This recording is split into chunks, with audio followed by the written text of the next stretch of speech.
Olá, irmãos, bom dia. Que a graça e a paz do nosso Senhor e Salvador Jesus Cristo seja sobre as nossas vidas.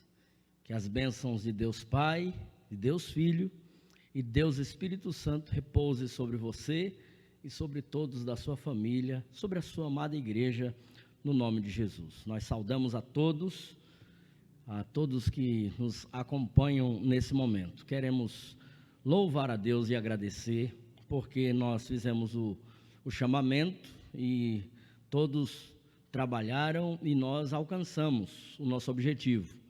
500 inscritos, nós temos mais de 500 inscritos no nosso canal.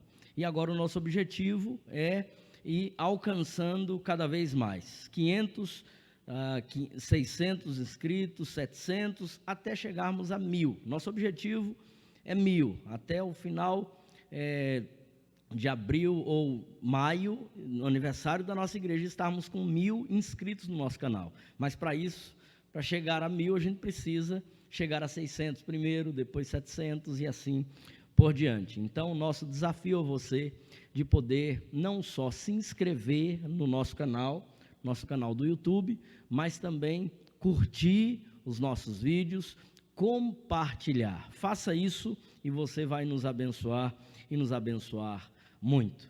Vamos fazer uma oração. Nós estamos nesse tempo estudando a palavra do Senhor, estudando os nossos símbolos de fé, e hoje um assunto muito importante. Nós entraremos no segundo capítulo da nossa Confissão de Fé de Westminster, teremos as perguntas do nosso breve catecismo, e eu quero te convidar então a nós elevarmos o nosso pensamento ao Senhor, orarmos e buscarmos aí a graça do nosso Deus para com as nossas vidas. Oremos. Deus bendito, tem misericórdia de nós, Senhor.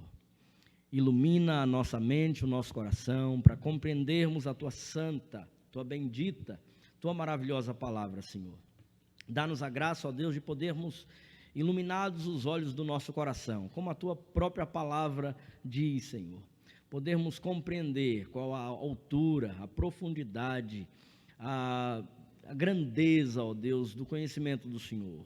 Dá-nos, ó Deus, essa bênção, dá-nos essa graça. Nós te pedimos para a glória, para a honra, para o louvor do Teu nome, no nome de Jesus. Abençoa cada irmão, cada irmã, ó Deus, que nos acompanha, ó Deus, esses estudos. Abençoa, ó Deus, cada professor, ó Deus, da Escola Bíblica Dominical, cada aluno. Dá-nos a graça, Senhor, de sermos edificados e que aprendamos a Tua santa palavra, ó Deus. Que saibamos, ó Deus, o quanto o Senhor é poderoso e soberano, ó Deus, o Deus que decretou tudo, o Trino Deus. Nós Te adoramos, Deus Pai, Deus Filho, Deus Espírito Santo. Amém, amém, amém. Quero fazer a leitura, meus irmãos, em Romanos, na carta do apóstolo Paulo aos Romanos, capítulo 11, versos 33 ao 36. Diz-nos assim a palavra do Senhor: ó profundidade da riqueza, tanto da sabedoria como do conhecimento de Deus. Quão insondáveis são os seus juízos e quão inescrutáveis os seus caminhos. Quem, pois, conheceu a mente do Senhor? Ou quem foi o seu conselheiro? Ou quem primeiro deu a ele para que lhe venha a ser restituído? Porque dele, e por meio dele, e para ele são todas as coisas, a ele, pois, a glória eternamente. Amém. Eu queria te convidar a nós cantarmos o hino de número 3 do nosso hinário, a Igreja em Adoração. Esse hino fala da Trindade, fala Eterno Pai, fala Jesus aos Teus benditos pés sentados e ensina aos Teus Espírito Divino.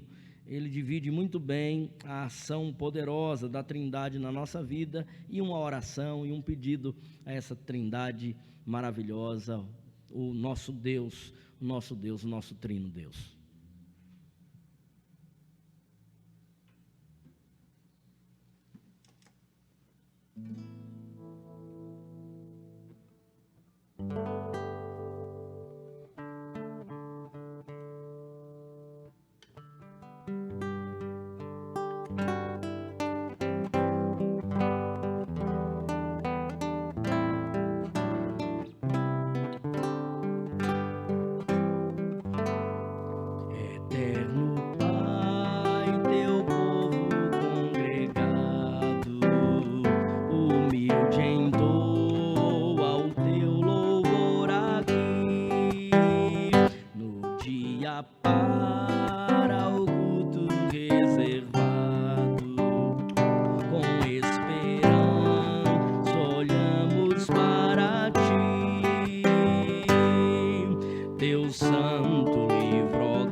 Nós temos, meus irmãos, estudado a Confissão de Fé de Westminster. Hoje nós estudaremos o segundo capítulo. Já terminamos o primeiro capítulo das Sagradas Escrituras. Que Deus nos abençoe, que a gente ame as Sagradas Escrituras e entenda que só nelas há o poder de Deus, só nela há a revelação de Jesus Cristo, a revelação do Trino Deus para as nossas vidas. Ela é a nossa regra de fé e prática.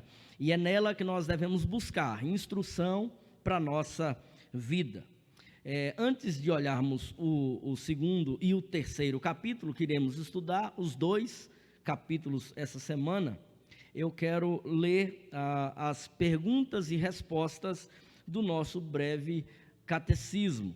Hoje nós já estamos na página 4, na pergunta 16. Pergunta 16 em diante. Diz assim o nosso breve catecismo. Pergunta 16. Todo gênero humano caiu na primeira transgressão de Adão? Resposta. Visto que o pacto feito com Adão não foi só para ele, mas também para a sua posteridade, todo o gênero humano que dele procede, por geração ordinária, pecou nele e caiu com ele na sua primeira transgressão, o que chamamos de pecado original. Pergunta 17. A que estado a queda reduziu o gênero humano? Resposta. A queda reduziu o gênero humano a um estado de pecado e miséria. Pecado e miséria. Pergunta 18. Em que consiste a pecaminosidade do estado em que o homem caiu? Resposta. A pecaminosidade do estado em que o homem caiu consiste na culpa do primeiro pecado de Adão, na falta de retidão original e na corrupção de toda a sua natureza, o que ordinariamente se chama pecado original, juntamente com todas as transgressões atuais que procedem desse estado. Pergunta 19. Qual é a miséria do estado em que o homem caiu? Resposta. Todo o gênero humano, pela sua queda, perdeu a comunhão com Deus, está debaixo de sua ira e maldição, e assim ficou sujeito a todas as misérias nesta vida, à própria morte e às penas do inferno para sempre. Pergunta de número 20 e hoje a última. Deus deixou todo o gênero humano perecer no estado de pecado e miséria? Resposta. Tendo Deus unicamente pela sua boa vontade, desde toda a eternidade, eleito alguns para a vida eterna, entrou com eles em um pacto de graça para os livrar do estado de pecado e miséria e os trazer a um estado de salvação por meio de um Redentor. Deus, assim, nos abençoe, meus irmãos, no estudo que iremos ter no segundo capítulo e no terceiro capítulo da nossa Confissão de Fé de Westminster. Eu quero então te convidar a olhar esse capítulo da Confissão de Fé de Westminster. Nós hoje iremos estudar então esses dois capítulos, de Deus e da Santíssima Trindade e dos eternos decretos de Deus. São dois assuntos, meus irmãos, que demandaria muito tempo para a gente estudar, mas hoje nós iremos resumir e você pode estudar ao longo do ano, com tempo, olhando a Confissão de Fé, com todos os textos que a Confissão de Fé traz para nós. Nós já temos aí instruídos, irmãos, a baixarem o aplicativo que tem a Confissão de Fé completa, o breve catecismo, o catecismo maior. Você pode estudar, pode ler a Bíblia, pode ter com tempo estudar. Nós iremos apenas fazer um resumo desses belíssimos capítulos da teologia que é de Deus e da Santíssima Trindade e dos eternos decretos de Deus. Capítulo 2, então, de Deus e da Santíssima Trindade. Ponto 1. Há um só Deus vivo e verdadeiro, o qual é infinito em seu ser e em perfeição. Ele é um Espírito puríssimo, invisível, sem corpo, sem membros, não sujeito a paixões, é imutável, imenso, eterno, incompreensível, onipotente, onisciente, santíssimo, completamente livre e absoluto, e tudo faz segundo o conselho da sua própria vontade, que é reta e imutável, e para a sua própria glória. É cheio de amor, gracioso, misericordioso, longânimo, muito bondoso e verdadeiro, galardoador dos que o buscam, e contudo justíssimo e terrível em seus juízos, pois odeia todo o pecado, de modo algum terá por inocente o culpado. Nós iremos depois, meus irmãos, ler textos bíblicos que comprovam a Trindade. Mas algo interessante de já notarmos de início é o seguinte: você e eu, nós não acharemos essa expressão Trindade na Bíblia. Não há a expressão ou nome Trindade, seja hebraico, seja grego, aramaico, português, inglês. Nós não acharemos na Bíblia essa expressão Trindade. Nós entendemos de que a Bíblia fala sobre isso e nós iremos ler textos que mostram isso claramente para nós. Mas é importante já afirmarmos: a doutrina da Trindade é bíblica. A doutrina, esse assunto é bíblico. A Bíblia nos ensina sobre a Trindade, a existência de um Deus que é trino. É um Deus e em três pessoas. Falaremos sobre isso mais adiante. A Trindade está presente na criação. Quando olhamos para Gênesis, capítulo 1, fala lá de Deus Pai, o Elohim, o Deus Pai criando todas as coisas. E fala sobre o verbo, ele falou, ele disse, e ali já a menção, né, de Jesus Cristo, o verbo que se fez carne, como João diz.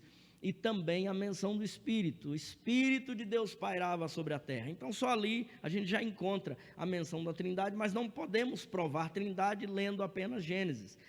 Olhemos para toda a Escritura e vemos, né, estas expressões ou esse ensino da existência da Trindade,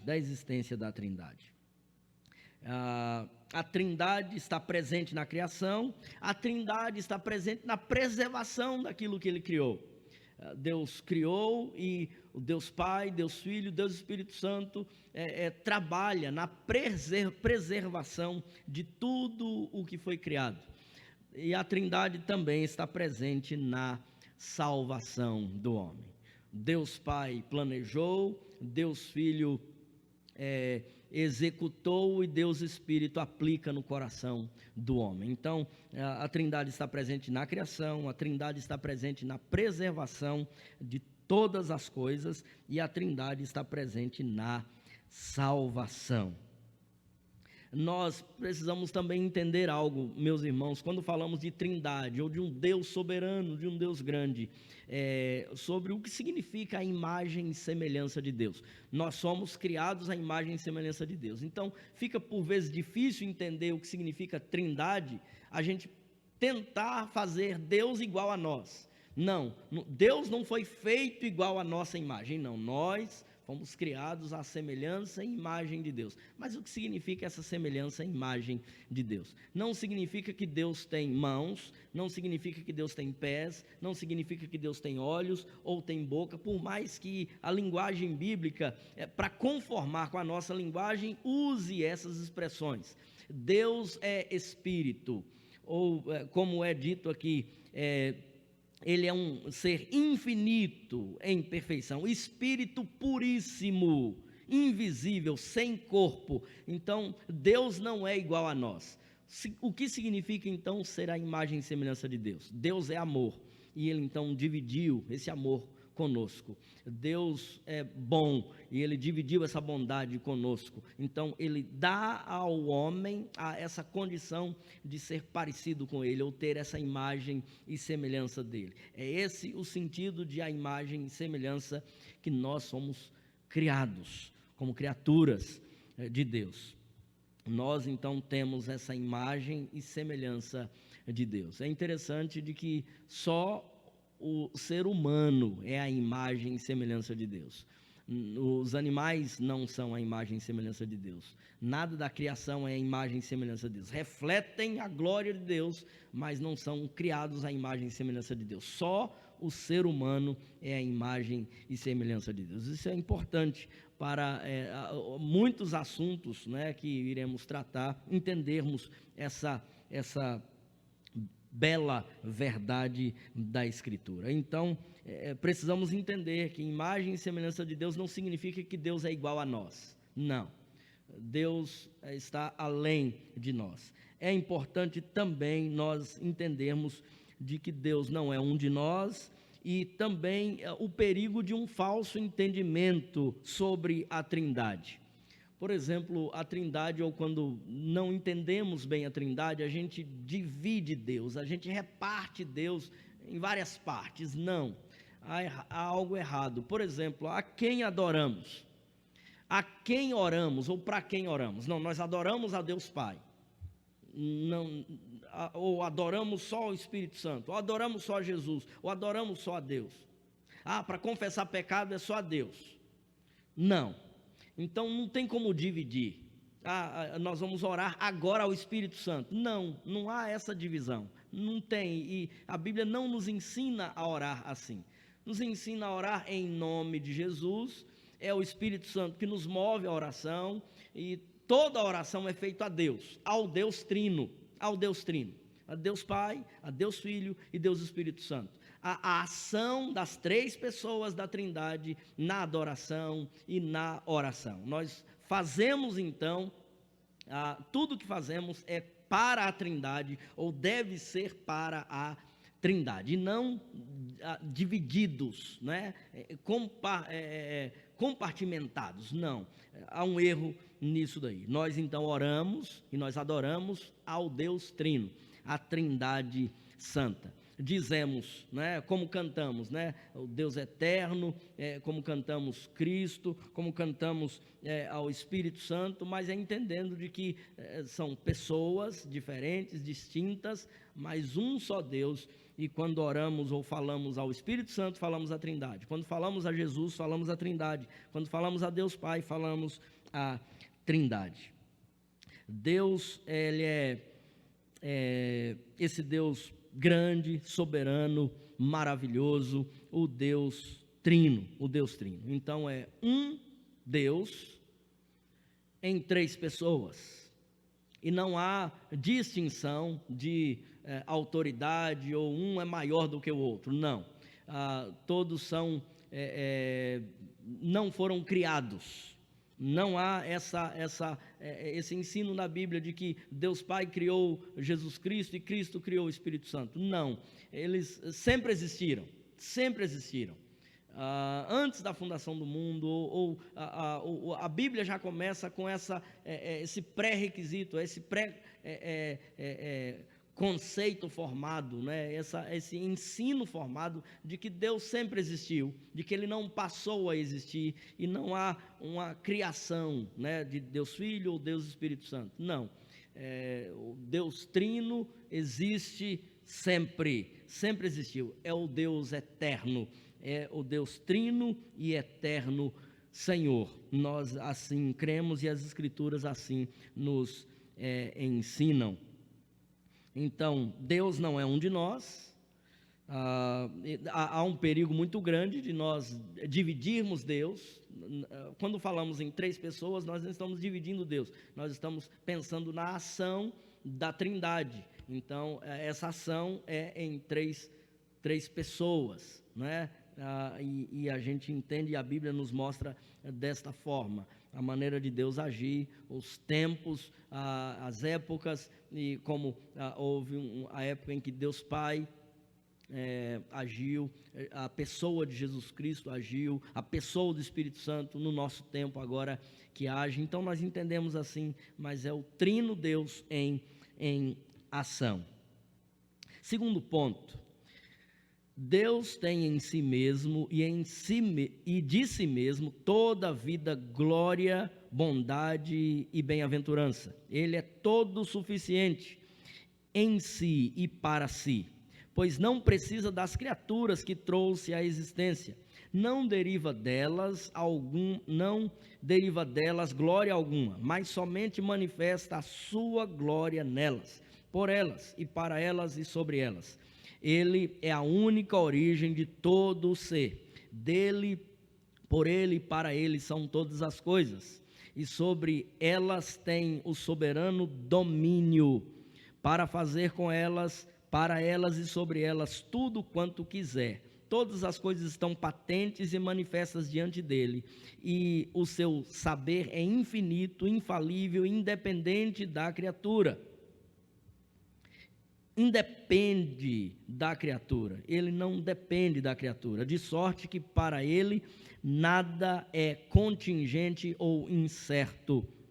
Ele é santíssimo em todos os seus conselhos, em todas as suas obras e em todos os seus preceitos, da parte dos anjos e dos homens e de qualquer outra criatura lhe são devidos todo culto, todo serviço e toda obediência que ele ouve por bem exigir deles.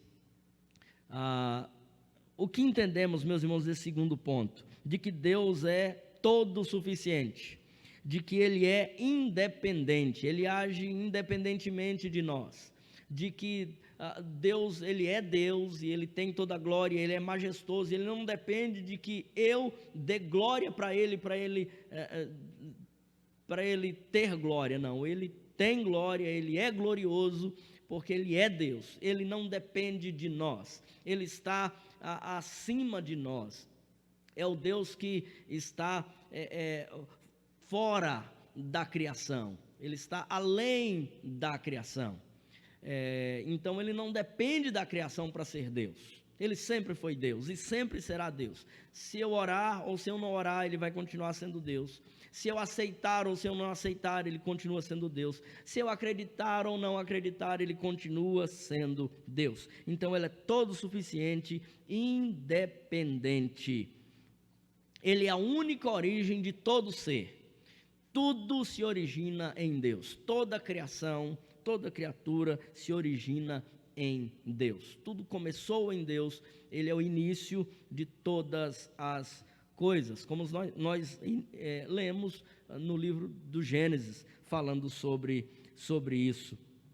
Terceiro ponto, então, na unidade da divindade há três pessoas, de uma mesma substância, poder e eternidade. Deus o Pai, Deus o Filho, Deus o Espírito Santo. Deus o Pai não é de ninguém, não é gerado, nem procedente. O Filho é eternamente gerado do Pai, e o Espírito Santo é eternamente procedente do Pai e do Filho. Então, Deus não foi criado. Deus não foi criado. E Deus Pai não criou Deus Filho. Deus Filho não criou o Espírito Santo. Ele sempre existiu como Deus Trino, essa essência desse Deus Todo-Poderoso que sempre existiu.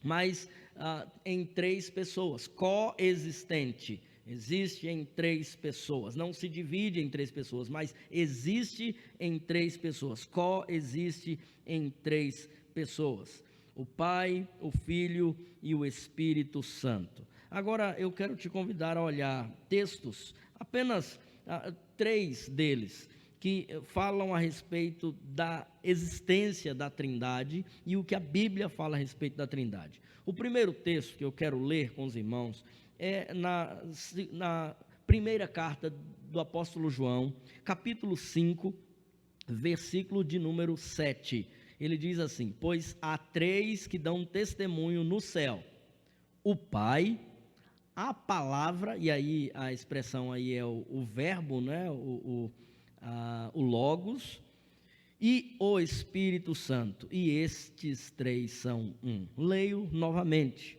Pois há três que dão testemunho no céu: o Pai, a Palavra, ou Jesus Cristo, e o Espírito Santo. Esses três são um, e esses três são um. Olha comigo também o texto de Mateus, capítulo 28, tão conhecido, versículo 19. Ide, portanto, fazei discípulo de todas as nações, batizando-os em nome do Pai, do Filho e do Espírito Santo. Então, é essa menção, meus irmãos, à Trindade, a existência da Trindade nesses textos que nós acabamos de ler. Segundo aos Coríntios, capítulo de número 13, segundo aos Coríntios, capítulo de número 13, o versículo de número 13. Olha só o que nos diz, é a bênção araônica. Paulo escreve, termina, a sua segunda carta, replicando a bênção araônica que fala sobre o Espírito Santo. Ele diz assim: a graça do Senhor Jesus Cristo e o amor de Deus e a comunhão do Espírito Santo sejam com todos vós. Na primeira epístola de Pedro, também, capítulo 1, versículo de número 2, nós lemos essa expressão e nos ensina a respeito da existência da Trindade. Primeira epístola de Pedro, capítulo de número 1, versículo de número 2. Olha só o que nós lemos nessa epístola. Pedro, fazendo aí a sua saudação, ele diz assim: eleito segundo a presciência de Deus Pai, em santificação do Espírito, para a obediência e aspersão do sangue de Jesus Cristo, graça e paz vos sejam multiplicadas. Deus Pai, Deus Filho e Deus Espírito Santo. Então, a expressão aí, em vários textos falando sobre a Trindade. A Bíblia não traz esse nome, mas então fala sobre a Trindade Santa. O capítulo 3 da Confissão de Fé fala sobre os eternos decretos de Deus.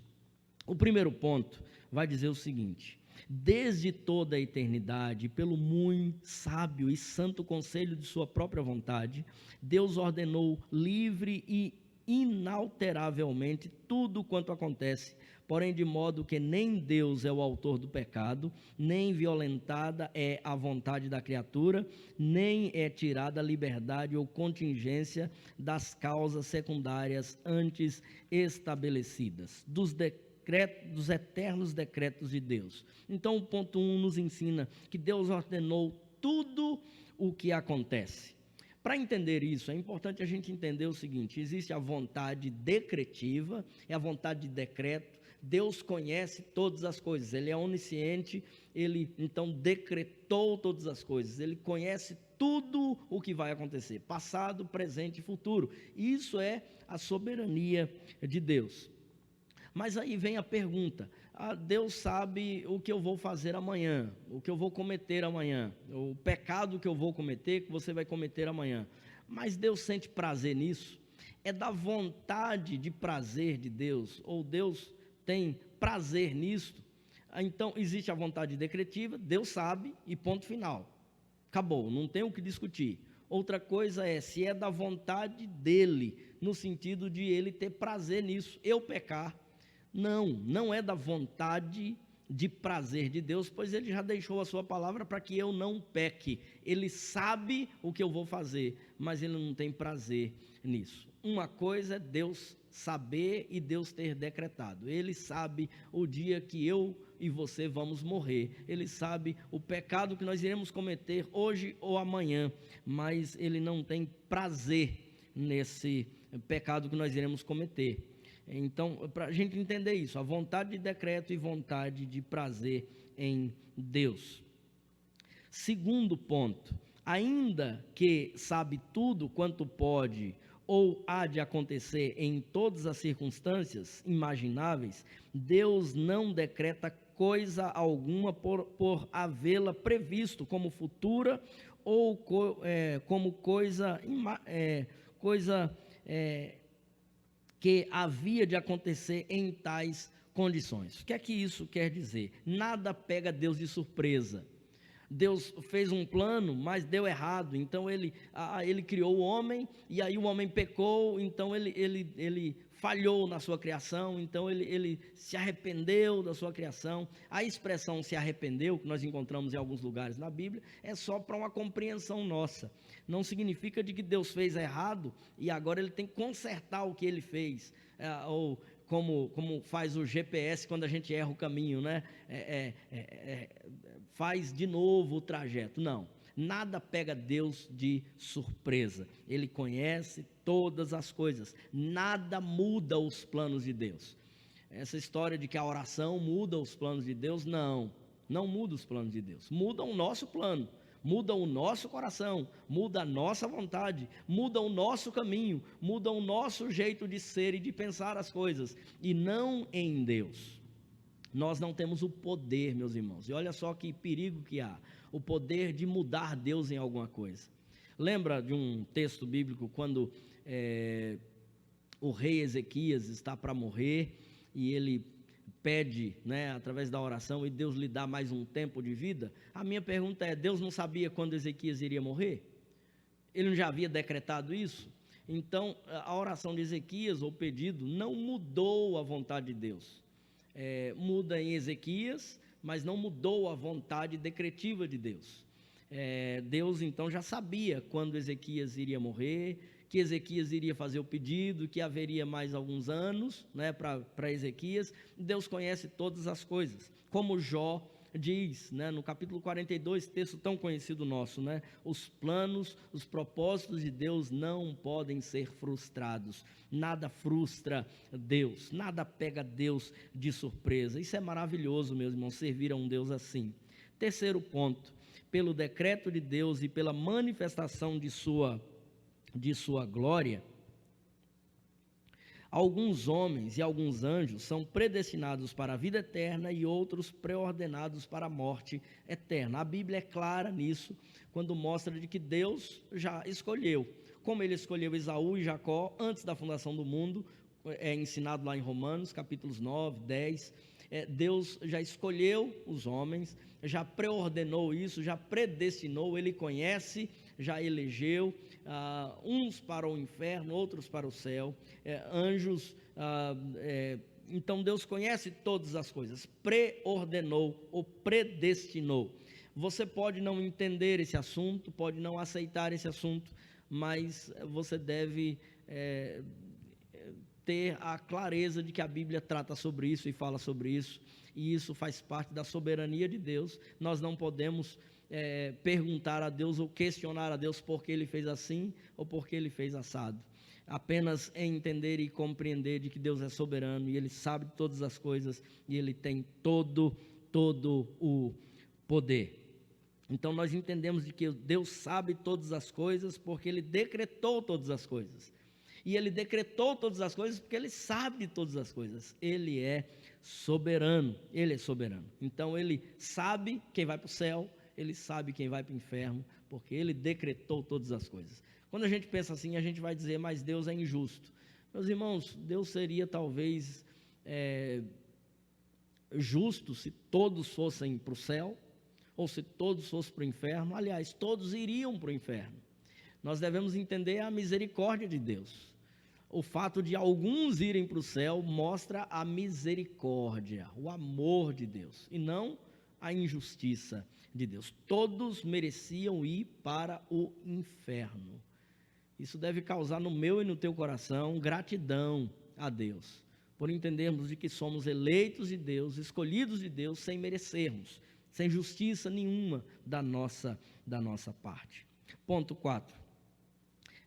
Esses homens e esses anjos assim predestinados e preordenados são particular e imutavelmente designados, e seu número é tão certo e definido que não pode ser nem aumentado nem diminuído. Tudo acontece exatamente de acordo com os seus planos.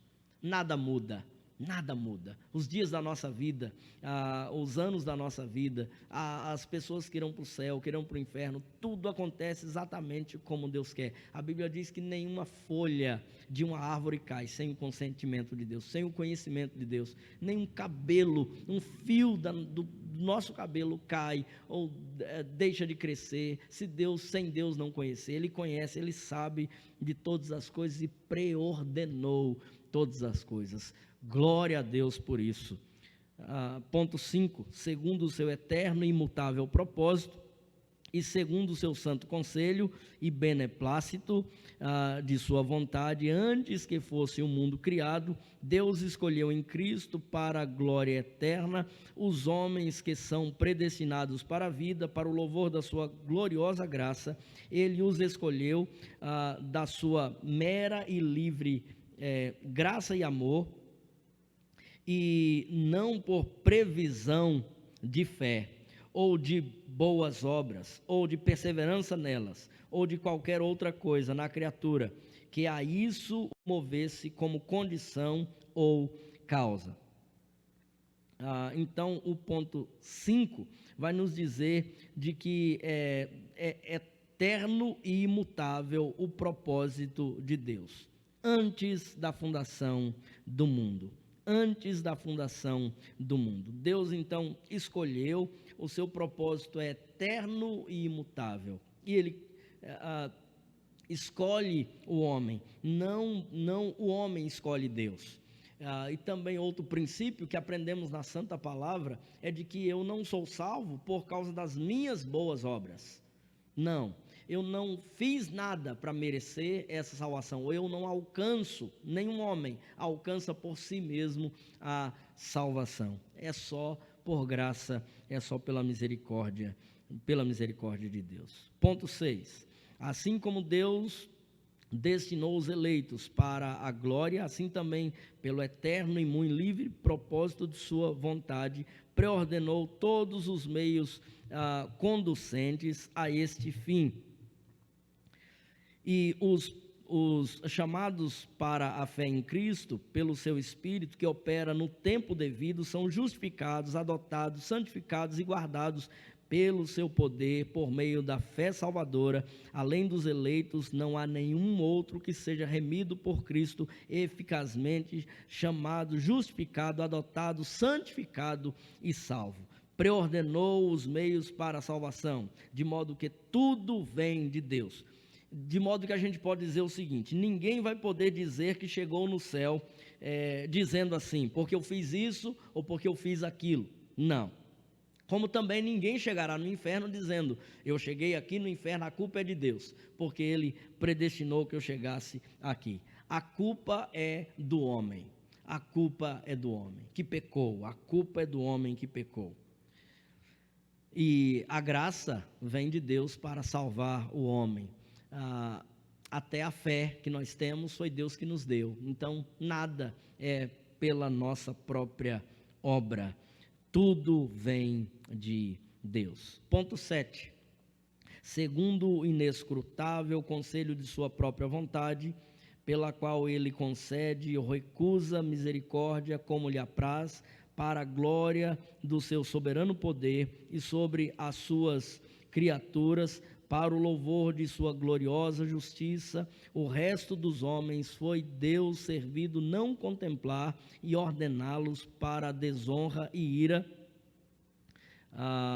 por causa dos seus pecados, por causa do seu pecado. O homem vai para o inferno por sua própria culpa, pelo pecado. O homem vai para o inferno porque ele escolheu, porque ele, por sua própria natureza pecaminosa, então vai para o inferno. Todos estavam destinados ao inferno. É pela graça e pela misericórdia de Deus que ele então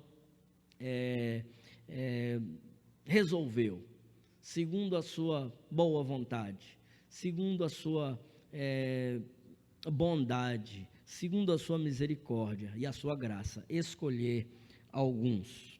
Ponto 8 e último de hoje. A doutrina deste alto mistério de predestinação deve ser tratada com especial prudência e cuidado, a fim de que os homens, atendendo à vontade de Deus, revelada em sua palavra e prestado obediência a ela, possam, pela evidência de sua vocação eficaz, certificar-se de sua eterna eleição. Assim, a todos os que sinceramente obedecem ao Evangelho, esta doutrina traz motivo de louvor, reverência e admiração para com Deus, bem como de humildade, diligência e abundante consolação. Meus irmãos, nós terminamos então entendendo de que pensar sobre a soberania de Deus, sobre um Deus que decretou todas as coisas, um Deus que agiu poderosamente, esses eternos decretos de Deus deve causar em nosso coração admiração a Deus, deve causar em nosso coração obediência, deve causar em nosso coração gratidão a Deus, louvor a Deus, o Deus soberano que não depende de nós, que não precisa de nós, que está acima de nós e não precisa das criaturas. Se ele tivesse resolvido não salvar ninguém, ele continuaria sendo Deus e não dependeria de nós. Mas por sua graça e misericórdia nos escolheu. Deve causar em nosso coração obediência e gratidão. Obediência e gratidão. Quem é salvo testifica isto, que é salvo por meio das boas obras, e não o contrário. A salvação, então, gera as boas obras, e não ao contrário disso, né? As boas obras geram a salvação ou causam a salvação. Então, nós devemos entender de que somos salvos, e aqueles que são salvos são aqueles que vivem as boas obras pelas quais Deus criou para que vivêssemos nelas. Que Deus te abençoe, que Deus me abençoe, que a sua palavra seja clara ao nosso coração, e eu quero desafiá-lo. Se alguém tem alguma dúvida, coloque aí no chat, coloque a sua dúvida, coloque aquilo que você não entendeu no chat do nosso acompanhamento. Nós faremos questão de te responder através de um outro vídeo, através de um texto escrito. Faremos questão de te responder pessoalmente, porque é importante entendermos esse assunto que é tão importante para a nossa vida e para o entendimento das Sagradas Escrituras. Que Deus então nos abençoe, que nos ilumine e que nos dê graça da parte dele, no nome e para a glória de Jesus, nosso Senhor. Amém.